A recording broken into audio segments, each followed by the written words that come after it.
September 12, 1958, 11:47 p.m. Harlem was alive that night. Jazz music floated through Lennox Lounge. Glasses clinked. Voices blended into a low, steady hum. At a corner table sat Bumpy Johnson, calm, relaxed, his back turned to the room. To anyone watching, he looked untouchable. But what nobody in that club knew was this: 5 powerful men had already agreed on his death. The 5 families had placed a price on Bumpy Johnson's head, $50,000, cash, no negotiations, no mistakes allowed. The order was clear: no shootout, no chaos, 1 bullet, point-blank range. And the man chosen to pull the trigger was not an enemy. He was trusted. He was close. He was invisible. Big Sam, Bumpy's bodyguard for years, 6'4", built like a wall. The man who walked behind him every single day. Sam knew Bumpy's routines, which nights he visited Lennox Lounge, which chair he preferred when his attention drifted. That knowledge was worth more than any weapon. Big Sam stood near the bar that night. His jacket was buttoned. His hand rested inside it, wrapped tightly around a .38 revolver. He had replayed this moment again and again. Step forward, aim, pull the trigger, walk out. That was the deal the Italians paid for. What they did not realize was simple. Bumpy Johnson was already 3 moves ahead. Weeks earlier, the 5 families reached a conclusion. Force failed, threats failed, bribes failed.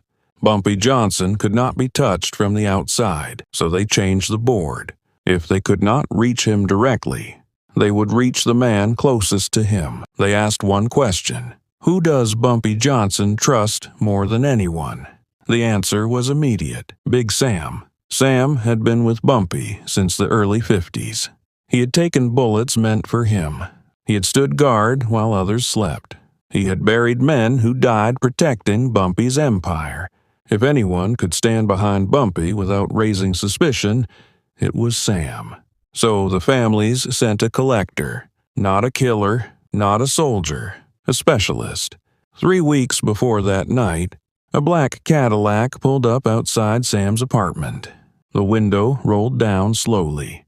A man smiled from the back seat. The offer was calm, professional, almost polite: $50,000. Enough to erase every problem. Enough to move a family far away. Enough to change a life forever. Sam listened. He said nothing, but he did not walk away. What the Italians never understood was how Bumpy Johnson stayed alive for so long. He did not survive by luck. He survived by information. Bartenders, drivers, doormen, people nobody noticed. One of them noticed the Cadillac. One of them wrote down the license plate. One of them brought that information to Bumpy Johnson. That was the moment the game truly began. Bumpy did not react with anger. He did not confront Sam. He did not order his removal. Instead, he waited. He watched Sam closely. The hesitation, the silence, the weight behind his eyes. Bumpy understood something important. This was not betrayal driven by hate. This was pressure. This was desperation. And desperate men always reveal themselves. While the 5 families believed they were setting the perfect trap, Bumpy Johnson was quietly shaping one of his own. Back inside Lennox Lounge, the band paused between songs. For a brief moment, the room grew still. Bumpy leaned back in his chair, unmoving, exposed. Big Sam took a step forward. 6 feet. 4. 2. His finger tightened on the trigger. The future of Harlem balanced on a single decision. His finger tightened on the trigger. The room felt frozen. No music, no movement. And yet, that moment did not begin in Lennox Lounge. It began weeks earlier, when the most powerful criminal organization in New York reached a dangerous conclusion. They could not defeat Bumpy Johnson directly. 3 weeks earlier, Harlem looked calm on the surface. Same streets, same corners, same routines. But underneath, pressure was building fast. The 5 families were losing money. Serious money, Harlem's numbers racket was a machine. Thousands of small bets every single day. Nickels and dimes turning into millions. And that money was controlled by one man, Bumpy Johnson. The Italians had tried everything. They sent enforcers. Some came back injured. Some never came back. They tried negotiations. Bumpy said no. They tried politics. Bumpy already had stronger connections. By the summer of 1958, frustration turned into obsession. A private meeting was called. All 5 families were represented. The tone was tense, quiet, cold. Frank Costello spoke first. "We've pushed. We've paid. We've threatened." He paused, and nothing worked. Someone suggested more violence. Costello shut it down. Violence creates noise. Noise brings heat. Carlo Gambino leaned forward slowly, lit a cigar. "Then we stop attacking the wall," he said. "We find a door." The room went silent. Everyone already knew the answer. Big Sam. Sam Foster had been Bumpy's bodyguard for years. Tall, strong, dependable, he knew Bumpy's habits, his schedule, his blind spots. If loyalty had a shape, it looked like Sam. So the families sent a man who specialized in pressure. Tony Maroney, the collector. Tony did not threaten. He listened. He waited. On August 20th, 1958, Tony made his move.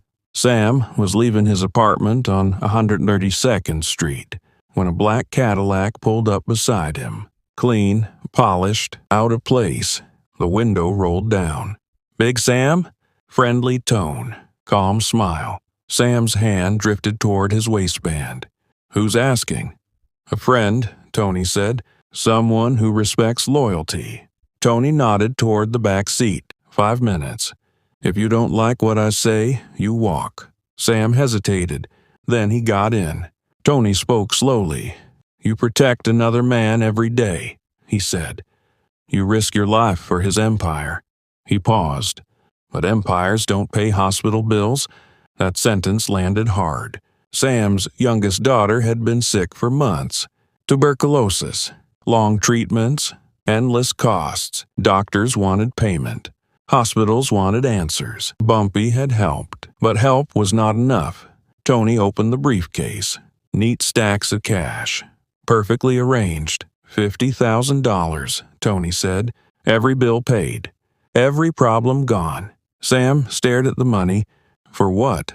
he asked quietly. "One moment," Tony replied. "One pull of the trigger. Quiet, clean. And if I say no?" Tony's smile disappeared. "Then life stays the same," he said. "Bills grow. Your daughter suffers." He leaned closer. "And one day, someone pulls a trigger on you."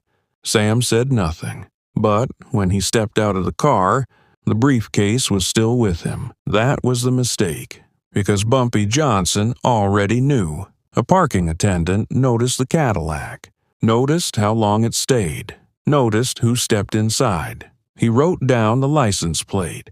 2 hours later, that number was on Bumpy's desk. Bumpy studied it quietly. No anger, no shock, only confirmation.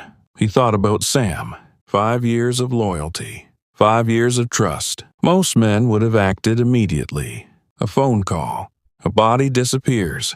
Bumpy chose patience. He watched Sam carefully. The tension in his shoulders. The silence. The hesitation. Bumpy understood the truth. This was not betrayal driven by hatred. This was desperation. And desperate men always make predictable moves. So Bumpy changed the rules. He made a call to Brooklyn, to a gunsmith he had trusted for years. "I need a weapon," Bumpy said calmly. "One that looks perfect." "And?" the gunsmith asked. "It must not fire." The line went quiet, then understanding. Within days, the piece was ready. Same weight, same feel, same balance. Completely useless. Now Bumpy Johnson only had to wait. Because in chess, you do not stop your opponent mid-move. You let them commit. Bumpy Johnson did not confront Sam. Not that night. Not the next morning. He let time do the work. In Harlem, silence is louder than threats. Sam noticed it first. Bumpy stopped calling, stopped asking questions, stopped giving instructions. The space between them grew heavy. Every day Sam expected it to end. A knock, a call, a bullet. Nothing came. That uncertainty was worse than fear. Bumpy, meanwhile, was preparing the board. He reduced his public appearances, changed routes, shifted meetings. And then, very carefully, he did the opposite. He announced a night out. Lennox Lounge. Friday evening. Same table. Same whiskey. The message spread fast. If the 5 families were watching, this was the invitation. Sam heard about it from someone else. That made his stomach tighten. If Bumpy suspected him, Lennox Lounge was a death sentence. Too public. Too exposed. But if Bumpy trusted him, then this was the moment. The briefcase stayed hidden under Sam's bed. He hadn't opened it in days. $50,000. Enough to save his daughter. Enough to destroy his soul. On Friday afternoon, Sam opened it again. The money smelled new, clean, untouched. He closed it and stood up. At 7:40 p.m., Sam arrived at Lennox Lounge. The place was alive. Jazz floated through the room. Glasses clinked. Laughter echoed. Bumpy was already seated, relaxed, smiling, at ease. He looked up and nodded. "Sam," he said, "good you're here. No suspicion, no tension, just trust." Sam took his position behind him, the weight of the gun pressed against his side. Minutes passed. Then Bumpy leaned back slightly. "You know," he said casually, "people think power comes from fear." He sipped his drink. "But fear is noisy." Sam said nothing. Bumpy continued. "Real power is when no one knows what you're thinking." He turned his head just enough to glance at Sam. "Wouldn't you agree?" Sam swallowed. "Yes, boss." The band changed tempo. Faster now, sharper. Bumpy signaled the waiter. "Another round," he said. The moment stretched. Sam felt sweat gather under his collar. This was it. If he waited longer, he might not be able to do it. If he acted now, it would be clean. He reached for the gun. Slowly, carefully. No one noticed. The metal felt familiar, heavy, certain. Bumpy did not move. He raised his glass. "To Harlem," he said. Sam drew the weapon. The room kept breathing. Music, laughter, life. Sam aimed and pulled the trigger. Click. Nothing happened. No explosion. No chaos. Just a sound. A small, empty sound. Click. Time fractured. Sam stared at the gun, confused, terrified. Bumpy calmly set his glass down. He did not turn around. "Now," he said softly, "that was the wrong move." Sam tried again. Click. The gun was dead. Bumpy finally stood. The room sensed the shift. Conversations faded. Eyes turned. Bumpy faced Sam. There was no anger in his eyes, only disappointment. "You were never going to survive this," Bumpy said. "Not them, not me." Sam's hand shook. "They had your number the moment you took the money." He leaned closer. "I was the only one who could have saved you." Sam collapsed into a chair. The truth hit harder than any bullet. Bumpy raised his hand. 2 men stepped forward and disarmed Sam. No violence, no spectacle, just control. Bumpy turned to the room. "Enjoy your night," he said calmly. "Drinks are on me." The band resumed. Life continued. Sam was escorted out the back door, alive, broken. Outside, a black car waited. Not Bumpy's. The 5 families' problem had just begun, because now Bumpy Johnson had proof. Names, faces, connections, and in the underworld, proof is leverage. That night, Harlem learned a lesson. Power is not pulling the trigger. Power is deciding whether the gun ever works. The story did not end at Lennox Lounge. That night was only the opening move. By morning, the message had already spread. Quietly, carefully, through channels that never wrote anything down. Bumpy Johnson had survived an inside job. Worse, he had exposed it. For the 5 families, that was a nightmare. Killing a man is one thing, failing to kill him is another. But letting him see the entire mechanism? That was unforgivable. Meetings were called in Brooklyn. Doors were locked. Voices stayed low. No one claimed responsibility. No one admitted payment. Everyone knew who had approved the $50,000. But in that room, denial was survival. Bumpy Johnson was now holding something more dangerous than a gun. He had certainty. He knew which family made the call, who delivered the money, who acted as the intermediary, and most importantly, he knew they had broken their own rules. The Italians prided themselves on structure, hierarchy, discipline. What they had done with Sam was sloppy, emotional, and Bumpy was a man who punished sloppiness. He did not strike back immediately. That would have been expected. Instead, Harlem went quiet. Numbers operations continued without disruption. Collections arrived on time. No bodies surfaced. That silence unsettled everyone. Then, small things began to happen. A shipment disappeared. A trusted courier was stopped and searched. A permit was suddenly denied. Nothing dramatic, just friction. Every problem traced back to one place, Harlem. The 5 families understood the pattern. Bumpy wasn't declaring war. He was tightening a grip. One family sent an emissary, a polite man, carefully dressed, carefully worded sentences. The meeting lasted less than 10 minutes.